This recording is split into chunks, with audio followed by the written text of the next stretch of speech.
Sebagai catatan, di Kota Palembang ini, pemeriksaan yang menggunakan metode elektroforesis ini hanya ada 2, dan salah satunya yaitu ada di BBLK Palembang. Wah, bangga saya. Iya.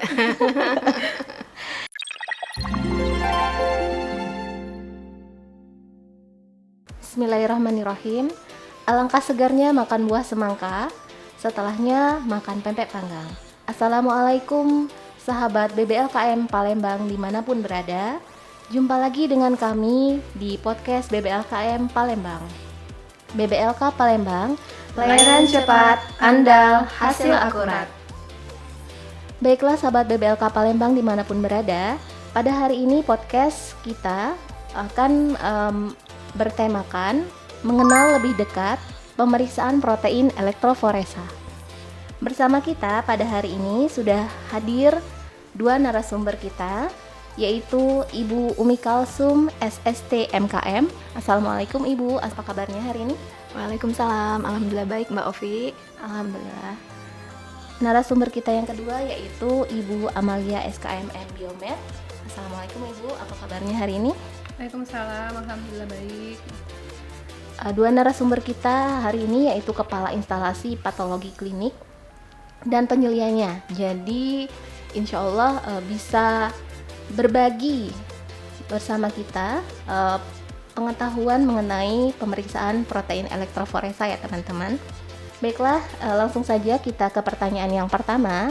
Untuk Ibu Umi Kalsum, apa sih yang dimaksud dengan pemeriksaan protein elektroforesa, Bu? Terima kasih untuk pertanyaannya Mbak Ovi.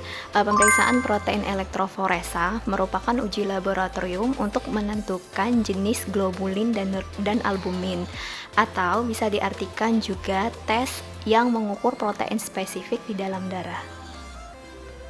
Oh, jadi dia untuk melihat protein spesifik dalam darah. Betul. Ya? Ada parameternya tersendiri gitu. Oke. Baik, untuk Ibu Amel nih, pertanyaan yang kedua. Manfaat melakukan pemeriksaan protein elektroforesa itu apa, Bu? Ya, jadi pemeriksaan protein elektroforesa ini banyak sekali manfaatnya ya. Di antaranya itu bisa untuk mendiagnosis atau memantau kondisi yang mengakibatkan produksi atau hilangnya protein abnormal yang sering kita sebut sebagai protein M. Jadi kehadiran protein M ini kadang menjadi tanda dari jenis kanker tertentu yang sering kita sebut sebagai myeloma atau multiple myeloma. Selain itu, pemeriksaan ini juga bisa untuk uji antibodi atau imunoglobulin.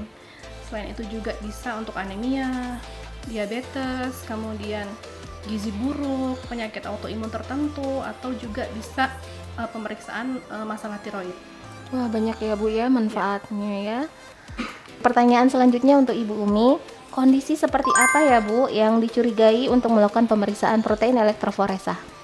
Jadi kondisi-kondisi yang dicurigai untuk sebelum melakukan pemeriksaan protein elektroforesa ini seperti menyebabkan gejala-gejala seperti penurunan berat badan yang tidak dapat dijelaskan, sakit tulang, misalnya sakit punggung, kemudian kelelahan dan kelemahan, kemudian mual dan sembelit pada perut, rasa haus yang tidak normal, sering buang air kecil, sering sakit atau demam, serta bisa dari tingginya kadar kalsium di dalam darah. Jadi sahabat BBLK Palembang, jika mengalami gejala-gejala tersebut, silakan untuk memeriksakan diri ke BBLK Palembang, memeriksakan parameter protein elektroforesa tersebut ya Bu ya. Biasanya disertai dengan pengantar dari dokter. Tapi kalau misalnya nggak ada pengantar dari dokter, gimana Bu? Bisa nggak Bu? Bisa, tetap bisa dilakukan di BBLK Palembang, tetapi kan biasanya akan dikonsultasikan dulu ke dokter dengan gejala-gejala seperti di atas, maka dokter akan merujuk atau melakukan pemeriksaan protein elektroforesa itu di BBLK Palembang. Oh iya. Dan di BBLK Palembang sendiri, sahabat BBLK itu sudah ada dokter untuk konsul ya Bu ya? Ya benar, kita juga melayani dokter konsultasi gratis untuk di BBLK Palembang. Baiklah, pertanyaan selanjutnya untuk Ibu Amel. Apa saja ya Bu parameter yang diperiksa untuk protein elektroforesa ini? Jadi kan sesuai dengan metodenya tadi, elektroforesis capillary, jadi memisahkan protein berdasarkan muatan listriknya. Jadi ada 6 parameter, ada albumin, ada alpha 1 dan alpha 2 globulin, beta 1, beta 2 globulin, serta gamma globulin. Kemudian nanti untuk pasien-pasien yang rujukan bisa melampirkan nilai kadar total proteinnya. Baik. Jadi kalau misalnya sahabat BBLK Palembang yang rujukan ya, itu harus menyertakan pemeriksaan tersebut ya Bu ya, Iya. jika ingin melakukan pemeriksaan protein elektroforesa di BBLK Palembang. Baiklah, yang selanjutnya untuk Ibu Umi lagi nih. Di BBLK Palembang, metode dan alat apa yang digunakan untuk melakukan pemeriksaan elektroforesa protein tadi Bu? Untuk melakukan pemeriksaan protein elektroforesa di BBLK Palembang, kita melakukan metode yang digunakan yaitu capillary electrophoresis dengan menggunakan alat Sebia. Sebagai catatan, di kota Palembang ini pemeriksaan yang menggunakan metode elektroforesis ini hanya ada 2, dan salah satunya yaitu ada di BBLK Palembang. Wah, bangga saya. Iya. Baiklah, untuk Ibu Amel, jenis sampel apa yang digunakan untuk pemeriksaan protein elektroforesa? Kemudian berapa volume sampel yang diperlukan untuk pemeriksaan tersebut, Bu? Jadi jenis sampelnya itu berupa serum, volumenya kurang lebih 1000 mikron gitu ya. Kalau untuk sampel rumah sakit yang ingin merujuk bisa menggunakan ice pack untuk tetap mempertahankan lantai dinginnya pada suhu 2 sampai dengan 8 derajat Celcius. Baiklah, nah tadi kan Ibu sudah menyebutkan nih kalau misalnya ada sampel rujukan ya, ada suhu tertentu ya Bu ya. Jadi suhu yang dipersyaratkan untuk pengiriman, untuk menjaga stabilitas sampel, dan berapa lama kira-kira sampel itu bisa diperiksa Bu? Bisa disimpan maksud saya, biar dia tetap stabil Stabil ya. itu pada suhu berapa dan berapa lama Bu? Ya, jadi stabilitasnya itu 6 hari pada suhu 2 sampai dengan 8 derajat Celcius. Jadi bisa menggunakan ice pack bagi teman-teman dari rumah sakit maupun klinik rujukan. Kemudian kita pemeriksaan untuk protein elektroforesa sendiri itu seminggu cuma 1 kali pada hari Kamis. Jadi bisa pada hari Kamis tersebut dikirimkan sampelnya. Baik. Jadi seminggu sekali ya Bu ya? Iya. Nah untuk Ibu Umi nih, tentang tarif Bu, berapa tarifnya Bu kalau mau melakukan pemeriksaan protein elektroforesa di BBLK Palembang?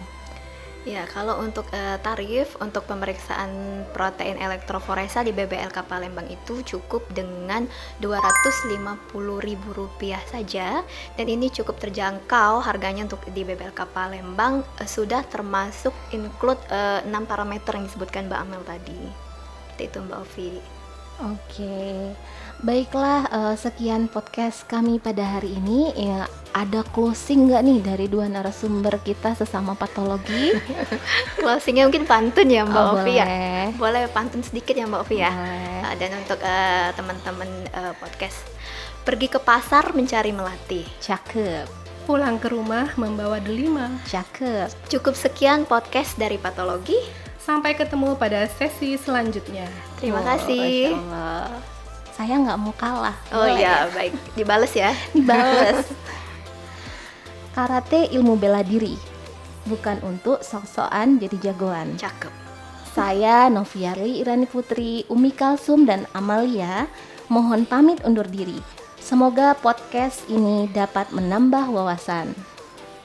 Assalamualaikum warahmatullahi wabarakatuh. BBLK Palembang, layanan cepat, andal, hasil akurat.